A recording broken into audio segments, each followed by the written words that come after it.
আজকে ছিল একটা বৃষ্টিময় সুন্দর বিকাল, আর আমরা ডিসাইড করলাম ছোট্ট একটা ফ্যামিলি আউটিংয়ে যাব। মেট্রো রেল দিয়ে চলে গেলাম উত্তরা সেন্টার, আর সেখান দিয়ে অটো নিয়ে আর চলে আসতাম দিয়াবাড়ি। মিরপুর থেকে খুব কাছেই, খুব ইজি একটা জার্নি। আমার এই মিনি ব্লগে আমি শেয়ার করব কিভাবে এই শর্ট ট্রিপে গেলাম আর কি কি করলাম।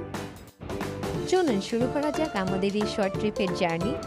রিমা আমাকে হঠাৎ কল করে বলল, চল এমন একটা জায়গায় যাই যেটা মিরপুরের খুব কাছাকাছি হবে, যেখানে কিছুক্ষণ আড্ডা দেওয়া যাবে আর রিফ্রেশমেন্টও পাওয়া যাবে। ওর কথা শুনে আমি নির্জন ভাইকে কল করলাম, আর নির্জন ভাই মূলত আমাকে উত্তরার দিয়াবাড়ির আইডিয়াটা দিল।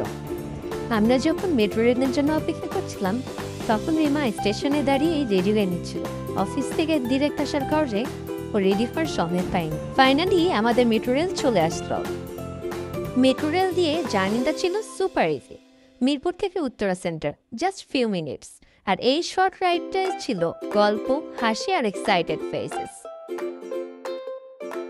গল্প করতে করতে চলে আসলাম উত্তরা সেন্টার, আর উত্তরা সেন্টার নেমে সহজেই পেয়ে গেলাম অনেকগুলো অটো। তো এখানে আমরা অটো ভাড়া করছিলাম।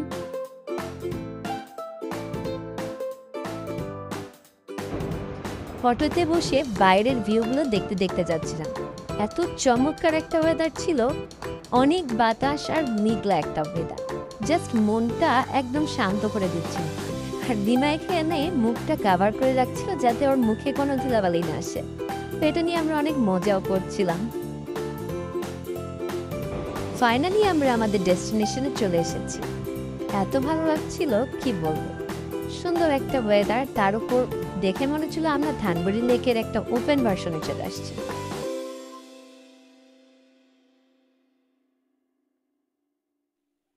ব্রিজের উপর নেমেই ঐশী ফটো সেশন করা শুরু করে দিল।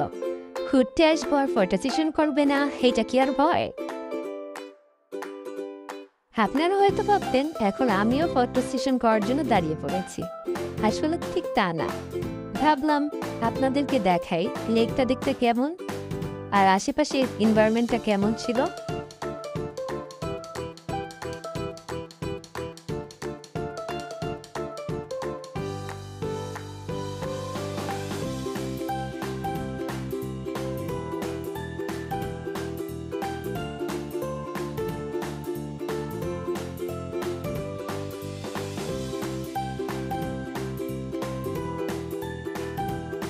ফাইনালি এখন আমরা যাচ্ছি বোটে চড়ার জন্য।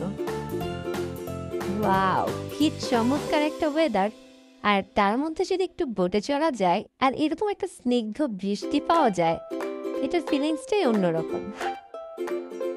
আকাশটা পুরো মেঘে ঢেকে গেছে আর অন্ধকার হয়ে আসছে। তো প্রথমে আমরা ভেবেছিলাম বোটে আর উঠতে পারবো না, কারণ লোকরা বলছিল ওখানে যে ওয়েদার খারাপ থাকার কারণে ঝড় বৃষ্টি আসবে ভেবে তারা বোট আর ছাড়বেন।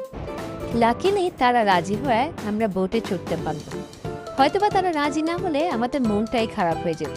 কত আশা করে বোটে চড়ার জন্যই তো সবাই মিলে আসলাম। বোটে চড়তে পেরে সবাই কত খুশি।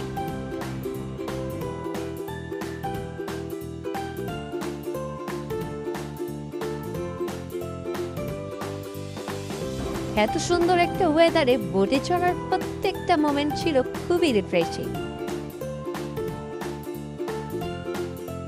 অবশ্যই ছবি তুলতে ভুলিনি, এক একটা মোমেন্ট ক্যাপচার করে রাখলাম, যাতে যখনই এই ছবিগুলো দেখব তখনই সেই মোমেন্টে ফিরে যেতে পারি।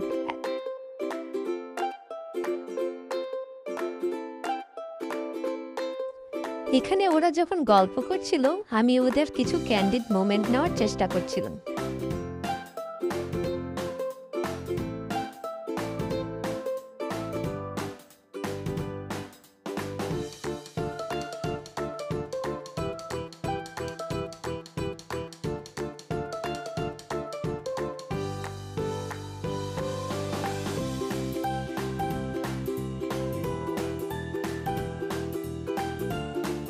এখানে আমরা আড্ডা দিচ্ছিলাম আর ভাবছিলাম যে সব সময় সাডেন প্ল্যানগুলো অনেক সুন্দর হয়।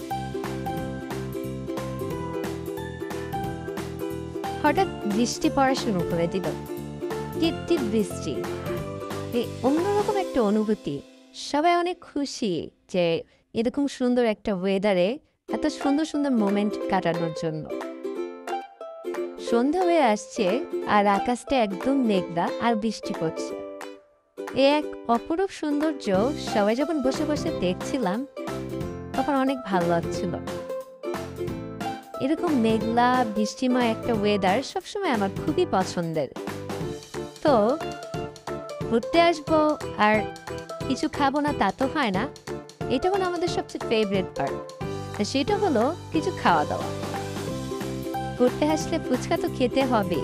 তো আমরা হাঁটছিলাম আর ভাবছিলাম কোথায় ভালো ফুচকা খাওয়া যায়। তো সামনে এগুলো ফুচকা স্টল দেখলাম, তো ভাবলাম যে কোনো একটা স্টলে বসে আমরা ফুচকা খাবো। সুন্দর একটা বাতাস আর হাঁটতে খুবই ভালো লাগছিল।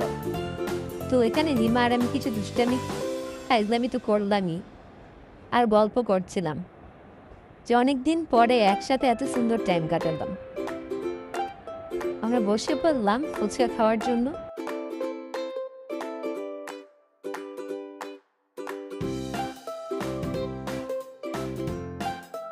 ফুচকা টেস্টটা মোটামুটি সবার কাছে ভালোই লাগলো। বৃষ্টির দিন আর ফুচকা একটা পারফেক্ট কম্বো ছিল।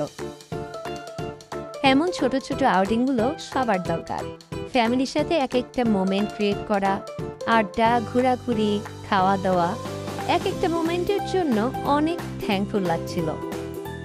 দেখতে দেখতে বাড়ি ফেরার সময় এসে পড়ল।